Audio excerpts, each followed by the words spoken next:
Jadi demam berdarah itu dalam istilah medisnya kita kenal sebagai demam dengue. Dia biasa berasalnya dari adanya gigitan nyamuk, yaitu nyamuk Aedes aegypti.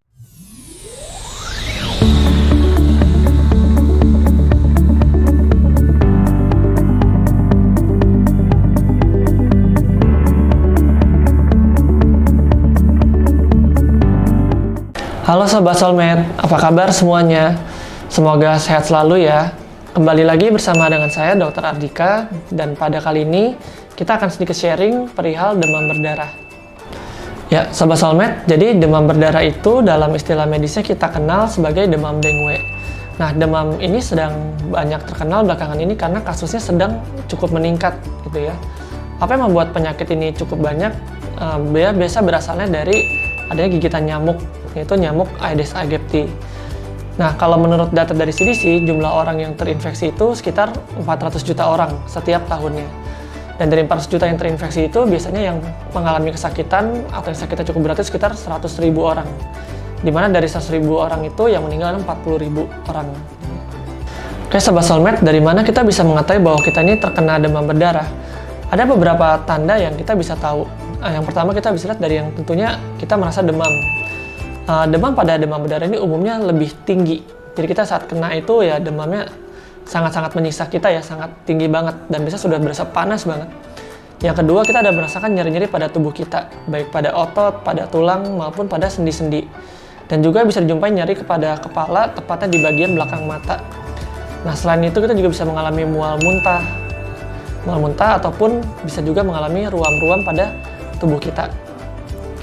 Nah, selain pada gejala-gejala yang tadi saya sebutkan, kita juga harus mengetahui bahwa demam berdarah itu bisa mengalami gejala yang lebih serius. Contohnya seperti apa? Contohnya apabila kita bisa mengalami perdarahan. Misalnya kita ada muntah darah ataupun kita buang air besarnya ada darah. Yang kedua, kita bisa melihat adanya bintik-bintik pada kulit kita, bintik-bintik merah atau bercak merah. Itu adalah tanda-tanda yang gawat. Selain itu yang harus kita perhatikan adalah apabila kita mengalami muntah yang nggak bisa berhenti, alias muntahnya terus-terusan dan dia nggak terkontrol. Berikutnya juga mengalami sakit perut yang hebat, lalu setelah itu sesak napas ataupun kesadaran kita bisa menurun. Kita jadi lebih mudah ngantuk atau kita menjadi lebih irritable, mudah gelisah dan tidak tenang. Nah, gejala-gejala yang seperti ini adalah gejala-gejala peringatan. Nah, apa itu yang dimaksud gejala peringatan? Artinya pada saat kita mengalami hal yang demikian, kita bisa mengalami gejala demam berdarah yang sangat berat atau yang serius. Sehingga apabila teman-teman atau Sobat Soulmate mengalami hal ini, harus dirawat di rumah sakit ya. Nah, Sobat Soulmate sudah mengetahui apa tanda-tanda dari demam berdarah hingga kepada demam berdarah yang cukup serius. Nah, namun dalam sehari-hari, tidak semua orang yang kena itu akan kena yang parah, gitu ya. Ada beberapa orang yang kalau seandainya terkena demam berdarah itu kenanya bisa benar-benar parah, gitu. Yang seperti apa? Yang pertama, dari sisi usia. Usia yang terlalu muda seperti anak-anak ataupun bayi itu lebih beresiko. Dan begitu juga dengan orang yang memang sudah ada usia, misal 60 tahun ke atas, itu lebih mudah terkena demam berdarah yang parah. Nah, lalu yang berikutnya lebih beresiko lagi adalah ibu hamil. Karena ibu hamil secara umum dia mengalami perubahan fisiologis juga sehingga lebih rentan untuk terkenanya komplikasi. Nah, selain itu juga ada kondisi-kondisi penyakit yang lain, terutama penyakit yang berhubungan dengan perdarahan itu bisa lebih parah. Nah, seperti kita sudah tahu ya, kalau demam berdarah itu membuat kita mudah berdarah. Jadi kalau kita punya penyakit-penyakit seperti misalnya luka pada lambung, gitu ya, yang bisa mudah berdarah, itu akan lebih gampang mengalami perdarahan pada saluran cerna, gitu ya. Begitu juga dengan mengalami penyakit-penyakit lain seperti misalnya ada penyakit yang jangka panjang seperti penyakit ginjal ataupun penyakit paru yang sifatnya panjang. Nah, itu akan lebih beresiko untuk kita. Oke, Sobat Soulmate, apabila memang kita terkena demam berdarah, maka hal yang harus kita lakukan pertama kali adalah konsultasi ke dokter dulu. Kenapa? Karena setiap orang itu kondisinya tidak sama. Dan secara umum yang perlu Sobat ketahui adalah bahwa penyakit ini sebenarnya tidak ada obat yang spesifik.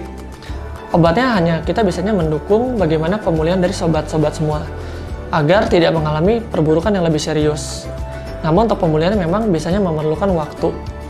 Nah, oleh sebab itu, Sobat harus memeriksakan diri sendiri agar tidak ada gejala berat yang terluput. Oke, Sobat Soulmate, hal yang lebih penting daripada kita mengobati penyakitnya adalah dengan cara kita melakukan pencegahan. Nah, pencegahannya seperti apa? Pertama-tama kita harus mengetahui dulu tentang nyamuk tersebut. Nah, nyamuk ini dia sangat betah untuk tinggal pada daerah dengan air yang diam. Daerah tidak mengalir. Dan biasanya kejadian ini banyak terjadi pada musim hujan. Dimana kita tahu bahwa dari bekas air hujan itu dia menggenang pada botol atau pada vas bunga dan akhirnya nyamuk berkembang biak di sana.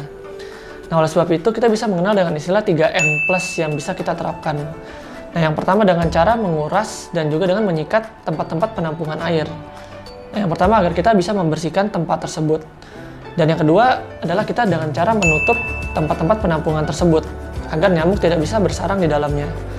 Dan yang berikutnya apabila kita memiliki barang yang memang sudah tidak terpakai, kita daur ulang agar tidak menjadi sarang nyamuk di sana.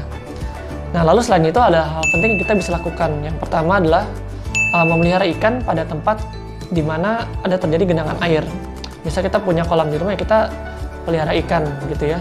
Yang kedua, kita bisa menggunakan obat anti nyamuk, atau yang ketiga bisa memasang juga kelambu pada area sekitar tempat kita tidur.